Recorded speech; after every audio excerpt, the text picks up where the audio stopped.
When the 2025 season kicks off, it will have been 3 years since an SEC team played in the national championship game. Who gets back there first? You are Locked On College Football with Spencer McLaughlin, your daily podcast on all things college football. Part of the Locked On Podcast Network, your team every day. Welcome, everybody, to another episode of Locked On College Football. I'm your host, Spencer McLaughlin. Thank you so much for making this your first listen or your first view every day, part of the Locked On Podcast Network, your team every day, and your daily source to stay up to date with the biggest stories in this, the greatest sport on planet Earth. Who does Arizona State need to pop to get to the Big 12 championship game again? Does SMU get back to the ACC championship game? All coming up on today's show, which is brought to you by our friends over at FanDuel. Right now, new FanDuel customers can get $150 in bonus bets if your first $5 bet wins. Chris Gordy, Locked On SEC, joining me here. Nobody better to answer this question, Gordy. 2 straight years, the SEC's been shut out of the title game. That's not going to last forever. But in your view, who gets there first?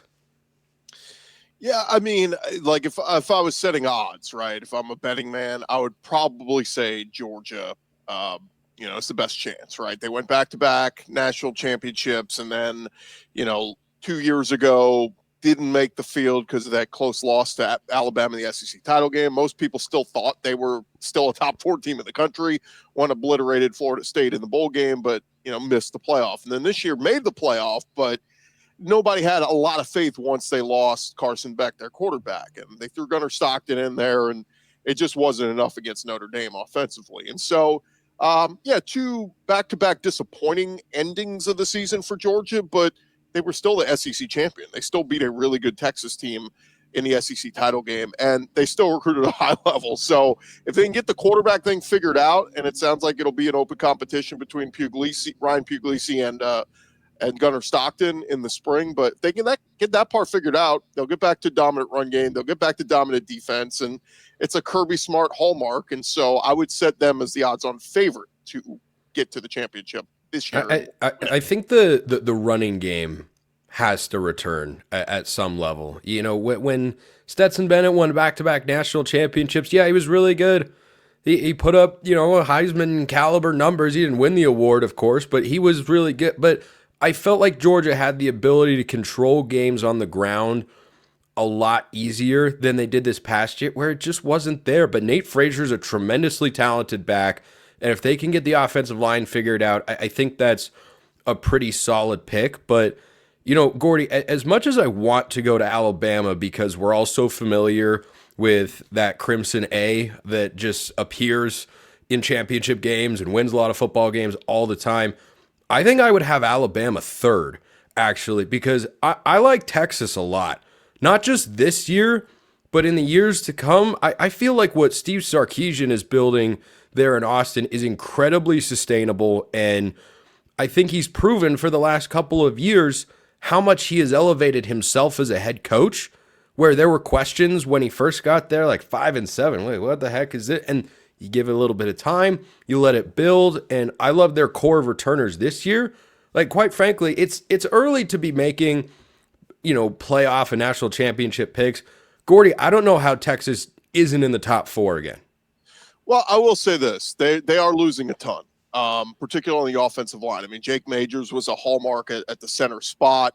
Obviously, you lose your left tackle, who's going to be a top 10 pick, most likely, Kelvin Banks. I mean, they do lose a lot. I think they're getting a lot of people are just kind of saying, oh, no big deal, because they have Arch Manning, and everybody's expecting Arch to hit the ground running. And look, I'm an Arch truther. I think he's going to be awesome.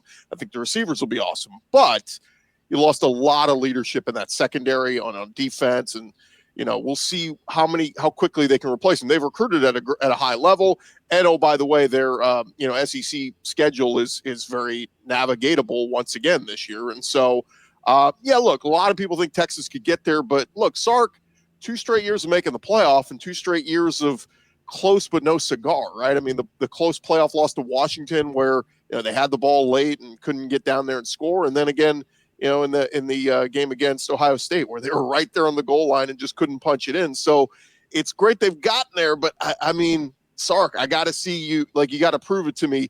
Can you take that next step forward? To me, I wouldn't even put Alabama as the third best team. Look, Nick Saban's gone. I mean, that's the reality of what Alabama was for 15 plus years. It was Nick Saban. Now that he's gone, Kalen DeBoer's got to prove it to me. I mean, 9-4 in year one, and now they don't even know who their quarterback is. We were doing quarterback rankings the other day, ranking all the SEC quarterbacks, and at the end we went, oh yeah, we didn't name an Alabama quarterback because Ty Simpson, if it's the freshman Keelan Russell, keep in mind he would be a freshman, like he would have to do something really special to get them to the promised land. To me, the third team is, and don't call me crazy here, but I like LSU. I like what Brian has done. He brings back one of the most experienced quarterbacks in the country, and Garrett Nussmeier threw for 4,000 yards. He had a top 10 recruiting class, and oh, by the way, has the #1 portal class in the country. They're all in Baton Rouge. They open on the road at Clemson. That's a monster game. They got to win that one. If they win that one, the schedule sets up for them where even 10-2, they're in the playoff. And again, Nussmeier, does he take that leap? We saw it from Joe Burrow from 18 to 19. Joe Burrow in 18, nice quarterback. 19, historic quarterback. Jaden Daniels in year one at LSU, nice quarterback. Year two at LSU, Heisman Trophy winner. Garrett Nussmeier last year, nice season. Does he take that leap that Burrow and Jaden Daniels did? And if he does, LSU's going to be in the playoff and very well could be playing for a championship. Like I said, this is year 4 for Brian Kelly. All of his predecessors at LSU, Nick Saban, Les Miles, Ed Ogeron, all won a championship by year 4. It's put up or shut up time for Brian Kelly at LSU. I think he's definitely got to make the playoff, or I don't know that, LSU automatically ponies up the buyout to say you're done here, but I do think going into 26, he would have one of the hottest seats in all of college football. You can't go in the expanded field at LSU and not make the playoff for that long. I'm fully behind that notion. I think for this year, I like LSU a lot. I don't know that in the coming years, because the other thing too, Chris, is you can have great teams. Oregon was a great team last year. They got a bad matchup at the playoff. They got an unfortunate draw. If they're on the other side of the bracket, maybe they meet Ohio State in the national championship game before they would, again, probably lose, or because we saw it happen. They would have lost the game, of course. But I just wonder if LSU, now that Bryce Underwood is at Michigan, is Michael Van Buren that guy? I like that he's coming in to learn behind a veteran quarterback, and I think that's the question between Alabama and LSU. Who gets the quarterback most right in the next 2 to 3 years? I think that's what determines it, because for Kalen DeBoer, it's always been about the quarterback. Jake Haener at Fresno State, Michael Penix at Washington, and then this past year, I questioned going into the year, is Jalen Miller really a fit? Does this work? And early on, I thought, oh, okay, yeah, no, this clearly works. And then the second half of the season, we saw, no, I don't think this was a great fit. I don't think that this was right. And I don't know that Bama could get there this year when you got a first-year starting quarterback. But in 26, if it's Austin Mack, maybe. I don't know. I think there are a lot of different options. But I do think for those two, it comes down to, hey, who's got the better signal caller? Yeah, I think, like I said, I think LSU will cross that road when they get there. This year, though, they're all in on Nussmeier. And again, go poll around the country. What school would like to have Garrett Nussmeier? I think almost all of them would. Again, protection is key. They want to see him use his legs a little bit more, too. Look at the two quarterbacks who played for the championship this year. They both had mobility. You got to have that in this day and age with your college quarterback. You can't just be a statue back there. So they like his mobility. They think they can move him around a little bit more. And with Michael Van Buren behind him, now you have an experienced quarterback where even if Nussmeier were to get banged up and leave a game, you feel pretty good in the backup. So, again, I think LSU is all in this year, but also keep an eye on some of those other SEC quarterbacks that are growing. Nico Iamaleava, if he takes a leap at Tennessee, Lenore Sellers at South Carolina, and one of my favorites, DJ Lagway at Florida. I know the schedule is brutal at Florida, but if he has like a Manziel-esque type season, 10-2 is not crazy for Florida, and they could find their way into the playoffs. So keep an eye on some of those risers that are still very young, but if it clicks, all it takes is one season for it to click, and one of those teams could find themselves in the playoff. Really quick before I get you out of here, I thought Tennessee with that defense could have done more last season. It turns out Ohio State was just kind of an unstoppable force, and no one was really slowing them down consistently. But do you see the Vols as being able to get there? They're a really good program right now. I think Heupel's a good coach, but can they get to that national championship level in 30 seconds or less? Yeah, I mean, look, their defense was top 10 in a lot of statistical categories last year. They were incredible, but they lose all those guys, James Pierce and everybody else. So offense has to be elite next year if Tennessee's going to get there. Chris Gordy, Locked On SEC, appreciate it. And we're going to the Big 12 next. We're hitting 3 different conferences today because that's how we roll on Locked On College Football from time to time. Do you know who the reigning champs need to have pop to do it again in the Big 12? I do.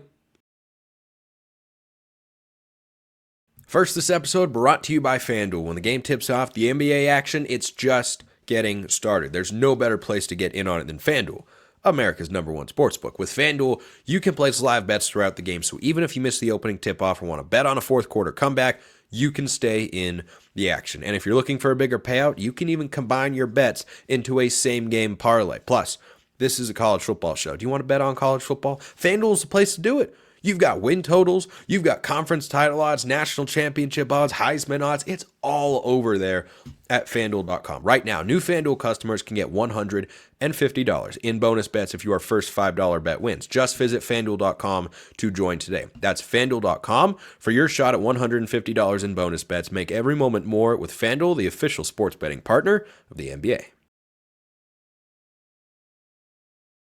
Everybody brings in transfers, but who's the most important transfer? That's something I'll be examining in the coming weeks here on the show for more than one team. Arizona State's up first, not just because they have A in their name and abbreviation, and it's early-ish in the alphabet, I think. I don't really remember, but Richie Bradshaw of Locked On Sun Devils is here to answer that question, so just start there. Who's Arizona State's most important transfer? They've got a lot of big guys and big names that are coming into this program, but I feel like it starts and maybe even ends with Kanye Udoh, the running back from Army. Spencer, he ran for 1,100 yards last year for Army, less than 200 carries. And keep in mind, their quarterback had over 300. And double-digit running backs touched the ball last year. Like, for him to have that effectiveness that he did, he saw the end zone 10 times, averaging well over 5 yards per carry. I think he was flirting with 6 yards a carry last year. Like, this kid is a special talent, and he has to come in and replace Cam Skattebo, the people's running back. There is no replacing Cam Skattebo, don't get me wrong, but if you are having a guy come in to help replace his production in the aggregate, right, in Moneyball sense, like that's the guy you want to start with, is someone that is a dynamic runner and can find the end zone. So it starts there with Kanye Udoh. Yeah, and Udoh is not someone that I think garnered a lot of attention last year because Bryson Daly was garnering all the attention as Army was, flying up the top 25 rankings and garnering consideration for, hey, is this a college football playoff? Like, what are we doing here? I mean, if they had been able to beat Notre Dame, they weren't, of course, the Irish were a much better team, then Army would have been in legitimate consideration to be the highest ranked Group of 5 conference. Heck, they could have been in over Clemson if they'd gone undefeated. Mm-hmm. But alas, Richie, as my grandfather pointed out to me recently, they weren't even able to beat Navy. So, I mean, how good could Kanye Udoh be recently that his team wasn't able to come up in America's college football game? But realistically, though, on a more serious note, if he comes in and is blank percentage of what Cameron Skattebo was last year, what is that percentage to carry Arizona State to a conference championship? The percentage. You see, what's so interesting is ASU's got a really good backfield, too. Kyson Brown is returning for his 3rd season. He was the number 2 back behind Cam last year, and he looks more than workable as a potential running back 1 for this team. And I think in a best case scenario, you could have him and Udoh as like a running back 1, running back 2, like A and B kind of situation. So if those two are able to play up to their potential, you could replace Cam's 1,700 rushing yards with those two. Maybe one of them scrapes 1,000. The other one is able to get 600 and change and collectively get that. But how do you replace the receiving production? Udoh has 2 career catches for 0 yards. One of them was -1. One of them was 1 over 2 seasons. He's not the guy to do that. You have Raleek Brown, who's injury plagued throughout his collegiate career. He is a former 5-star. When he was at USC, they felt so confident about his receiving skills, they moved him from running back to receiver. So you need some health to go your way. And, health is as unpredictable as it comes. But you have a group that will try and replace Cameron Skattebo's production. If there's a guy who's going to replace the most of it, it has to be Udoh. If you're looking for a percentage, oh, that's so tough. Like, how do you want to do this? Do you want to do Percentages are also hard. So let's say Right. of his 2,300 rushing and receiving yards combined last year, how many does Udoh need to have for Arizona State to be back in the Big 12 championship game? Anywhere between 1,000 and 1,200. And I need most of that to be as a runner. Like, I can get the receiving production from Raleek Brown. I can get it from Kyson Brown, who has shown some potential. Like, I don't need to force Kanye into that role. I spoke with him on Locked on Sun Devils. You guys should check that out if you have not. He is confident in himself to be a receiver. He did some of that when he was in high school. Army doesn't throw the football, let alone to the running back. So he could do some stuff in the passing game, but I'm not placing that on him. I need the rushing production to come from Udoh. And of the 1,700 yards that Cam had last year, I need him to get to 1,000 for sure, or just find a way for him and Kyson to split like 800 each or something. But of the amount of yards he had, I need most of it to come from being a runner, and we'll figure out the passing stuff. And of course, the most important consideration here, Richie. Can he throw the ball when called upon? Because the wild Skattebo is a grand and glorious endeavor that the Sun Devils embarked upon in 2023. That wasn't as fun. But then it was whipped out in a big spot against Texas. Now, with Sam Levitt back for another year, you probably don't need to have that. But I don't know. Could he throw a pass? Has he thrown a pass before? I don't know. He might have done it in high school, but you just aren't going to have that trick play guy this year, unfortunately. There was a 4-star coming in named Cam Dyer, who was a quarterback in New Mexico. 4-star in New Mexico, you got to be pretty good for that. Played quarterback. Hines Ward, former Steeler receiver, recruited him to be receiver. Kenny Dillingham was like, that's a quarterback. So we were going into the spring and we were like, there's your trick play guy. You can line him up at receiver or he plays quarterback, but unfortunately he will miss the year. With him out, I don't think you got a trick play guy. But who knows? Maybe we line up Kanye back there and just say, how far can you throw it? And can you hit Sam Levitt in stride? That's the most important question. That is indeed. Yeah, Skattebo, 42-yard touchdown in the playoff quarterfinal against Texas, and in a big spot that helped propel the comeback there. But any running back, Udoh or whoever it is in the country, Richie, isn't going to succeed if you don't have a good offensive line. But where great running backs separate themselves is when they get to the second level. Safeties and corners struggle to tackle them. They can make some running backs miss. But if you don't have holes to run through, then it's not going to really matter how good of a running back you have. And that was true at times for Skattebo last year. I think you saw that against Texas, where they got stopped on a couple of fourth downs. Why? Didn't necessarily love the utter lack of creativity in the play calls. And it was just, let's try and overpower one of the best defensive lines in all of college football. That was a bold strategy, Cotton, that didn't go very well. But if you can't get any push, then it doesn't matter. So how do you feel about Arizona State's offensive line to clear the path for Udoh to run for, 11, 12, or 1,300 yards? I like that there's so much continuity coming back. And it's funny because we're talking about how they struggled last year. So you hear me say 4 or 5 starters are back, and you would think that's not a good thing. But there are some really, really good players. Like left guard Ben Coleman was a honorable mention, or he might have been second team Big 12 this year. A couple of years ago when he was at Cal, he was an all-conference player for the Pac-12. Like, this is a RIP. A very, very accomplished player. He was healthy last year. He dominated. If he's able to continue playing well, that's great for ASU. The left tackle, Josh Atkins, I like him. And then the right side has the continuity. And that word right there is what I think is most important for the offensive line, is continuity. Because in Kenny's first 2 years, they've had to reassemble this offensive line through the transfer portal, and there's just been so many moving pieces.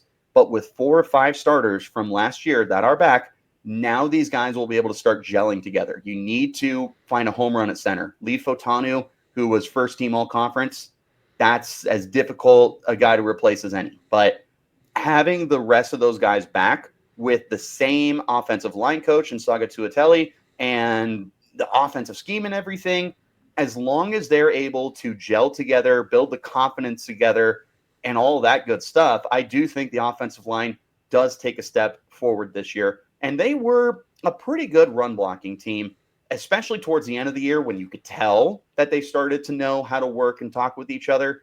I have confidence there. Let's see how they do all over the place. But I do think that they should be able to take a step forward this year, if for no other reason than continuity.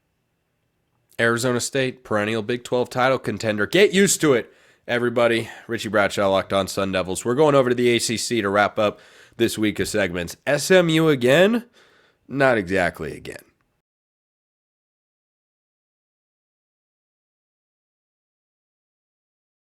If you thought SMU was overhyped, overrated, fraudulent, not real, 11-1, they're not that good of a team. Look, they lost to Penn State 38-10.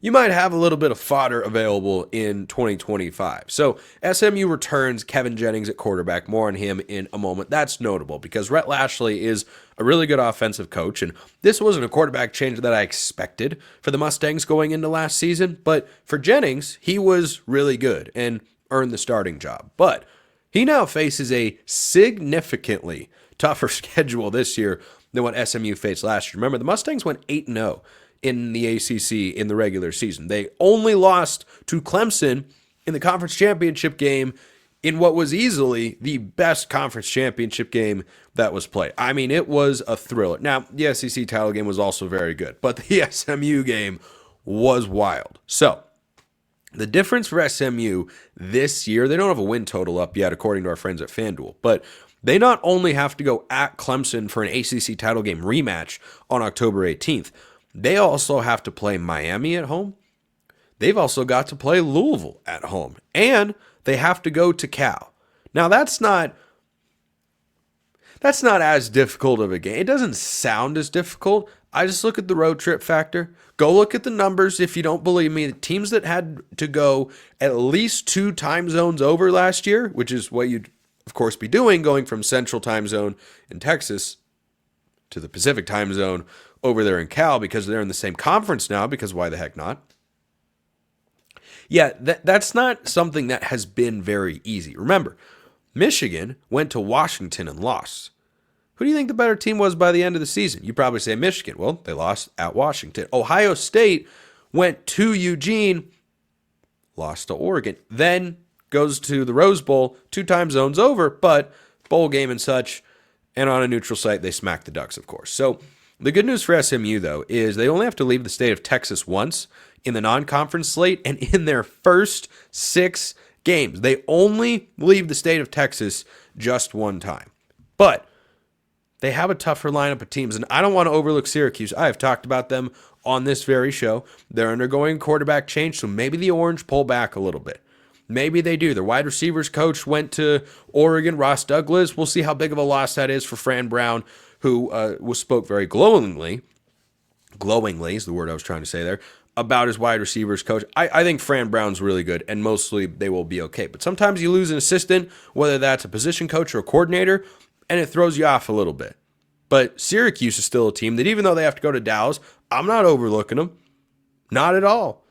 And Louisville, Clemson, and Miami, any of those teams could be in the ACC championship game. So this is not a schedule where if SMU winds up going 11-1, you could look at them as a paper tiger, as a fluke, a fraud, a phony, a poser, a fake contender, right? Sell the stock and whatnot. That's not what would happen with the Pony Express this year, because their non-conference slate also includes Baylor. Talked about them yesterday on the show. Baylor on September 6th. That's a big-time game. That's a big-time non-conference football game. I tell you what, one thing that I'm really excited about in 2025 for college football, the number of marquee impact non-conference matchups that we have. Those sorts of games can be fleeting at times. But even when I talked about yesterday on the show, Florida State hosting Bama week 1. What's Florida State going to be? What's Alabama going to be? How do those teams look? Those are the sorts of games that I feel like we just have a lot more of. Texas plays Ohio State. Texas plays at Ohio State. I mean, are you kidding me? Those are the sorts of games that I would schedule if I were college football commissioner, or if we had a college football commissioner, so that there'd be maximum interest and intrigue all 3 weeks of the non-conference slate. But they also go to TCU. That's not a very big trip. They go to Fort Worth from Dallas. Yeah, that's a quick little bus ride. But that's an interesting game. That's a resume builder for either one of those teams. So SMU is going to be a preseason top 25 team, and deservedly so, with the season that they had a year ago and what they have coming back. But there are going to be challenges here. So Kevin Jennings needs to cut down on the interceptions a bit. 23 touchdowns, 11 picks last year, but completed 65% of his passes and went for over 3,000 yards. They're going to sling the rock. They're going to move the ball. I have no doubts about that. But he loses his top two receivers, loses his top rusher in Brashard Smith as well. The good news for Kevin Jennings is they bring in a transfer center from Arkansas to replace their outgoing starter. At least that's the way that it appears. But they have 3 other returning offensive linemen from last year. Don't ever underestimate the value of returning offensive line play. Talk about that with quarterbacks a lot, and SMU has that. When you return an offensive-leaning head coach like Rhett Lashley and a quarterback in Kevin Jennings who's proven, he's pretty darn good, I'm going to like you. But I'm going to know if I love SMU after their non-conference slate, because they will be, one piece over at ESPN had them preseason number 15 in the top 25. I think that's probably where they end up falling. I think that's a reasonable place for SMU to be after the season they had last year. But if they wind up going 2-0 against the Big 12 in the lead up to ACC play, we'll know that SMU has taken a significant step forward, that the transfer portal class, which is something Rhett Lashley has done very well in the last couple of years, by the way. They have attacked the portal. When you think high transfer portal classes, you think about Colorado a lot. But SMU is a school that has gone out and recruited the portal very, very well. They have an incredibly well-funded NIL collective, and they're not afraid to use it, nor should they be. But East Texas A&M, Baylor, at Missouri State, and at TCU. 2 at home, 2 on the road. No buys in there for SMU in the non-con. It's just 4 straight weeks of games, and they get a bye before ACC play begins. If they go 4-0, I think we'll know they've taken a step forward. I like TCU. I think I like Baylor. I think I like Baylor. But when I look at this SMU schedule, I do not expect them to go 11-1 again. So then the question will become, can they reach the ACC championship game and get an automatic bid? Or what if they go 4-0 and Baylor and TCU are good teams, but then they end up at 10-2 with losses, say, at Clemson and against Louisville or Miami, but they beat the other one? Is that good enough to get you into the playoff? Because last year, Miami didn't even get half a look. BYU in the Big 12, same thing. They went 10-2. Maybe the timing of the losses was a problem. I mean, BYU beat SMU early in the season, but it felt like they were punished more for their 2 losses than they were rewarded for their 10 wins, including at SMU a year ago, who ended up being a college football playoff team, of course. So the resume opportunity is there for SMU to perhaps get more of a look at 10-2, but you probably need 11-1 to ensure you're in the playoff or an ACC championship. Now, 10-2 might get you there. Maybe you lose to TCU, but you beat 2 of Louisville, Miami, and Clemson. But that's where it's going to come down for SMU. Can they get back to the playoff? Yeah, they seem incredibly capable of doing that. I think they'll have the roster talent to be a double-digit win team. But to clinch that playoff berth in the regular season, we know the Big Ten and SEC are pulling the strings. They're the puppet masters behind the scenes. So you've got to be able to find 11 wins somehow, some way. How are you going to do it? Kevin Jennings, maybe turn the ball over slightly less. They could have lost to Duke last year, and this would have been a whole different situation. They would have had an ACC loss. Maybe they'll make the conference championship game. Who knows how that can go? But that's what it feels like it could come down to for Rhett Lashley and company. I think this is a very small margin. When you're in the ACC or the Big 12, you just don't have the same leeway that teams in the Big 10 or the SEC get. You just don't. You don't have to like it, but that's the way it is. But SMU schedule, much tougher than last year. And if they go 11-1, I don't want to hear anybody anywhere ever saying, well, they're in the ACC. No, it's a solid schedule. Incredibly, incredibly solid. Opportunities are there both to lose and have legit resume builders. How many teams are playing 2 Power 4s in the non-conference slate? There are not very many. So I applaud you, SMU, and wish you the best of luck. Appreciate everyone listening. I will see you next time, and until then, I hope you have a wonderful rest of your day.